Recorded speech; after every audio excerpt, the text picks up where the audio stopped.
You know that feeling when you're trying to talk about something you started doing way back when, and you're still doing it right now? It can be a real sticking point in English, right? Well, today we're going to solve that once and for all. It all comes down to one big question. Seriously, think about it for a second. It could be a hobby you love, the job you have, or the city you live in. How do you actually put into words that idea of a continuous story, one that connects your past directly to this very moment? Yeah, telling these never-ending stories is a very specific kind of challenge. But the good news is, English has a special tool in its toolbox made for this exact situation. You could even think of it as the hero of our grammar story today. And that hero's name? The present perfect continuous. I know, it sounds a little intimidating, but its superpower is actually really simple and cool. It literally travels through time, linking an action from the past directly to what's happening now. And here is the single most important thing to remember. This tense is your go-to whenever you want to stress that an action is not finished.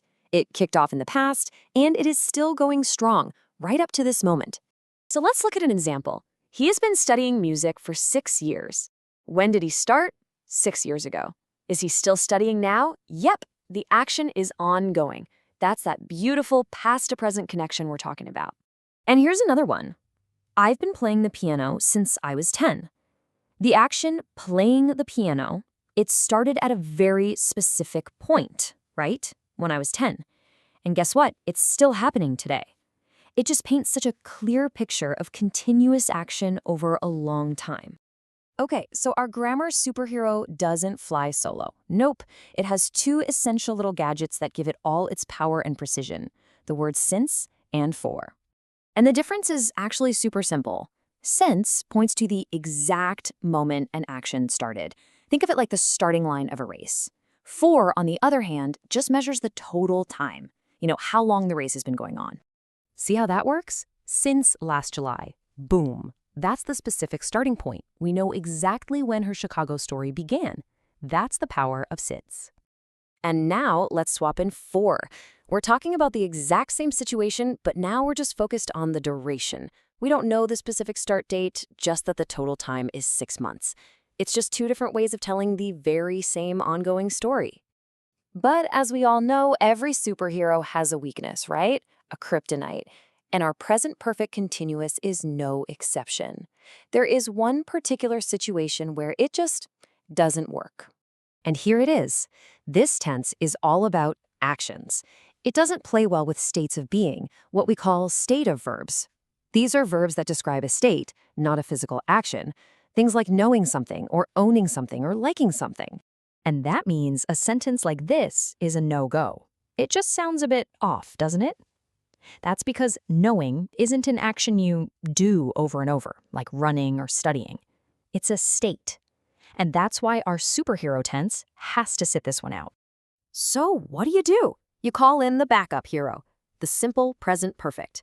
We've known her. See? It still connects the past to the present, but it's the right choice for these non-action state of verbs. All right. You've met the hero, you've learned about its tools, and you've discovered its one weakness. So now, it's your turn. Your mission, should you choose to accept it, is to test your new skills. Okay, have a look at this one. Think about that verb own. Is that an action, or is it a state of being? And what about 6 months? Is that a starting point, or is it a duration? I'll give you a second to think. And there it is. Did you get it? Since own is a state of verb, a state of being, we use the simple present perfect, have owned. And because 6 months is a duration, we gotta use for. Fantastic. Okay, one more for you. Round 2. How about this sentence? Let's see. Is study an action or a state?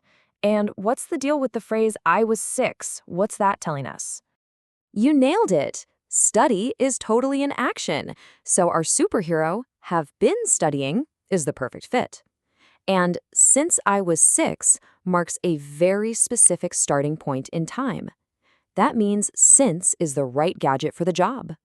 And just like that, you've got it. You now have this awesome, powerful tool for telling your own stories, the ones that link your past right up to your present. So really, the only question left is, what never-ending story are you going to tell first?